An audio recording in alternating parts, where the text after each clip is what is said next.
పిల్లలకు సంక్షేమం తోడ్పాటును అందించడంలో కూటమి ప్రభుత్వం విఫలమైంది అని మాజీ మంత్రి చెల్లుబోయిన వేణుగోపాల్ గూడూరు శ్రీనివాసులు ఆరోపించారు. తూర్పుగోదావరి జిల్లా రాజమహేంద్రవరం ప్రెస్ క్లబ్లో మీడియా సమావేశంలో మాట్లాడారు. హాస్టళ్లలో పిల్లల దుస్థితిని పట్టించుకోవడం లేదని, రేషన్ బియ్యం బాగోలేదని సాక్షాత్తు కేబినెట్ మంత్రి చెప్పేదానిపై స్పందన లేదన్నారు. హాస్టళ్లలో కనీస సదుపాయాలు కరువయ్యాయని, హాస్టల్ పిల్లలు రోగాల బారిన పడుతున్నారని ఆందోళన వ్యక్తం చేశారు. హాస్టళ్ల నిర్వహణను కూటమి ప్రభుత్వం గాలికి వదిలేసింది అని మండిపడ్డారు.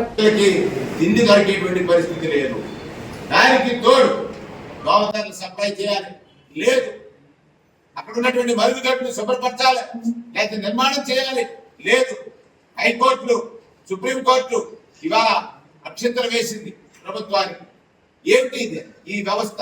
ఈ వ్యవస్థలో ప్రజలు పడుతున్న అవస్థల్ని కోర్టులు న్యాయస్థానాలు మీ దృష్టికి తీసుకువచ్చినా కూడా ఎక్కడా కూడా ఈ హాస్టల్స్ మీద పూర్తిగా నిర్లక్ష్యం చేసింది ప్రభుత్వం అనడానికి సాక్ష్యాలు, ఉదాహరణలు మీరు మీడియా మిత్రులను అడుగుతున్నాను. మీరు కూడా ఈ సమాజంలో బాధ్యత కలిగినటువంటి పాత్ర పోషిస్తున్నారు.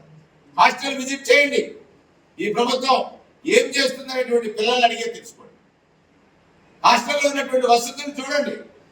ఆ వసతులు సరిగ్గా లేని సమయంలో వాటి కల్పన కోసం ఈ ప్రభుత్వం ఏమైనా చర్యలు తీసుకుందా? ఈ ప్రభుత్వం ఏమైనా ఒక ముందడుగేసిందా? లేదు. ఈ నిజాన్ని మాట్లాడేటువంటి ప్రతిపక్షం మీద మాత్రం రోజు నిద్ర వేస్తారు.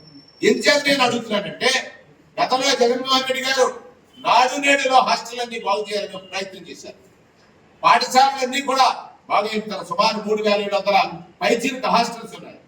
హాస్టల్లో చదివే పిల్లలకి బ్రహ్మాండమైనటువంటి రిజల్ట్స్ వచ్చినటువంటి పరిస్థితి. 99% రిజల్ట్స్ వచ్చే గురుకులాల్లో చదివే పిల్లలు.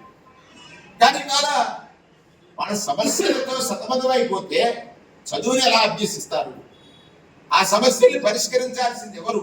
ప్రభుత్వమే కదా. ఆ హాస్టల్లో ఉన్న పిల్లల సమస్యల పరిష్కారానికి ప్రధాన భూమిక పోషించాల్సింది ఎవరు? ప్రభుత్వమే కదా. ఈ ప్రభుత్వం పూర్తిగా విఫలం చెందింది.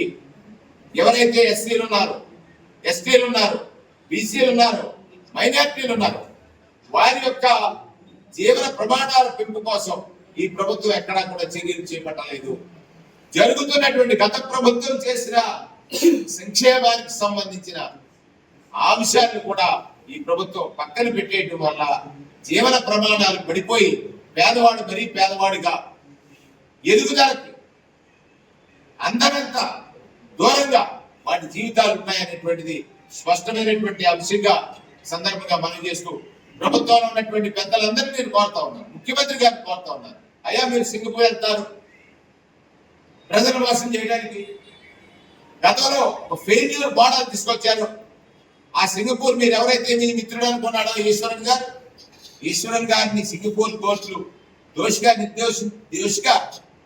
చూచి ఆయనకి శిక్ష విధిస్తే, మరొకసారి మీకు అవకాశం ఇస్తే నేను మరీ అదే చేస్తానని ఈ రాష్ట్రాన్ని తాకట్టు పెట్టాను, ఈ రాష్ట్రాన్ని అమ్మేయాలన్నాడు మీ మంత్రి గారు.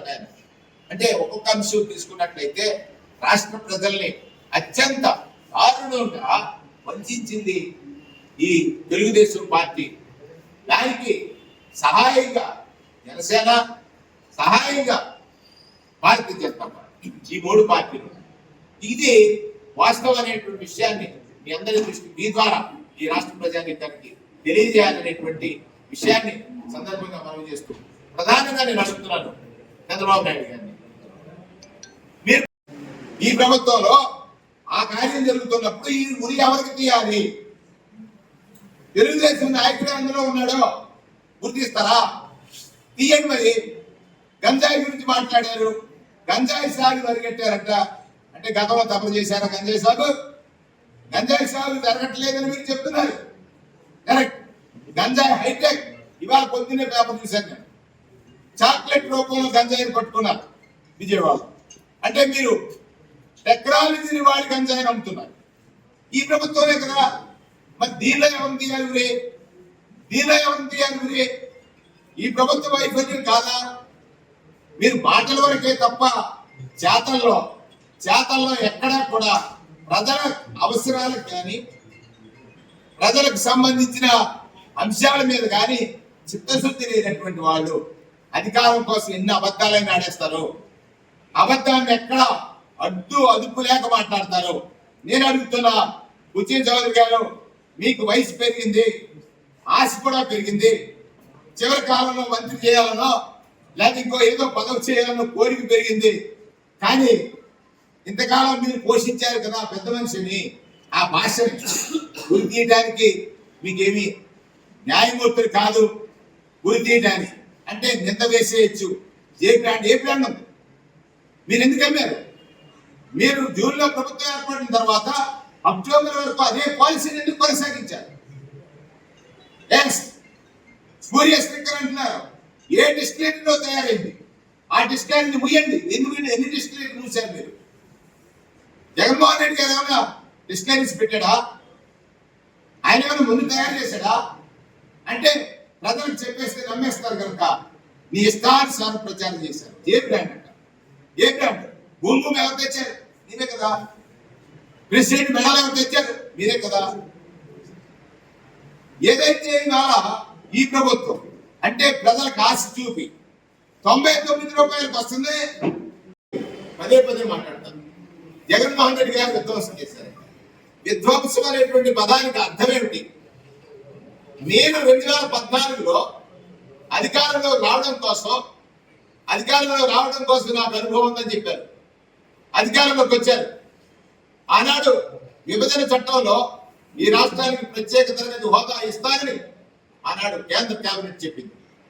మీరు కేంద్రంలో భాగస్వామిగా ఉన్నారు. ఆ రోజు మీరు ఓటుకు నోటు కేసు, మరొకసారి చెప్తున్నారు, ఓటుకు నోటు కేసు దొరకడం వల్ల, మీ అత్యాశ వల్ల, మీ పార్టీని నిలుపుకోవడం కోసం ప్రజల జీవితాలను బలంగా పెట్టి రాత్రికి రాత్రే విజయవాడకు వచ్చారే, అది కదా ఈ రాష్ట్ర ప్రజలకి తీరని ద్రోహం కదా. అది విధ్వంసం అంటే. ఇవాళ ఇంకో పెద్ద మనిషి మాట్లాడాడు ఇక్కడ, నిన్న చూశాను.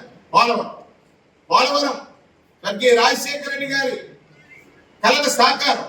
ఈ రాష్ట్రంలో పొడవుతల్లి పులకరింత కోసం భూమిని మొత్తం సాగు చేయాలని ఆలోచించినటువంటి రైతు బాంధవుడు రాజశేఖర రెడ్డి గారు. పోలవరం అందులో మీ అత్యాశ. పోలవరాన్ని జాతీయ ప్రాజెక్టుగా కేంద్ర ప్రభుత్వమే నిర్మించాల్సి ఉంది.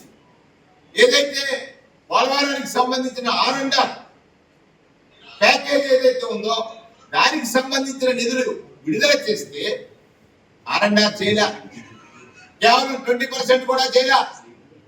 జగన్మోహన్ రెడ్డి గారు ప్రభుత్వం వచ్చిన తర్వాత మీరు 2% చేస్తే 18% చేసినటువంటి పరిస్థితి ఉంది R&R. దానికి తోడు మీరు కాంట్రాక్టర్ గా మారి మీరు ప్రజాధనానికి పరిరక్షణగా ఉండాలి. మీరు మీ అన్యాయానికి కాంట్రాక్ట్ ఇవ్వడం కోసం పోలవరాన్ని నిర్మాణం చేస్తారని మీరు తీసుకున్నటువంటి అత్యాశకు సంబంధించిన నిర్ణయం, దానివల్ల పోలవరానికి నష్టం జరిగింది.